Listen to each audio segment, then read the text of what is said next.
ky monolog është për dialogun. Është pak për të qeshur që ky monolog I kushtohet dialogut. Po. Shoqëria shqiptare ka nevojë uluritse për dialog. Dhe ky dialog duhet në të gjitha fushat e jetës. Ndonjëherë mendoj se dialogu është dukur fare nga vendi ynë, pra nuk ekziston fare. Po ku duhet dialogu? Më së pari mes politikanëve. Është e çuditshme që për 35 vjet klasa jon politike nuk gjeti një mundësi për të bërë dialog. Pazare po dialog asnjëherë. Dialogu duhet bërë me të rinj tanë për të ringjallur shpresën e humbur në këtë vend.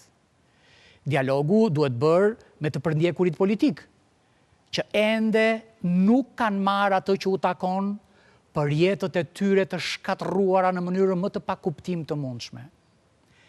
Dialogu duhet bërë edhe midis mentarëve dhe jo mentarëve. Po duhet bëjmë dhe dialog për pasuritë tona kombëtare. Por po ku shkojnë ato? Kush I vjel ato? Kush majmet me to? Ndërkohë që plot njerëz vuajnë. Pra, dialogu duhet të gjitha fushat e jetës dhe ne kështu mund të vazhdonim pafund.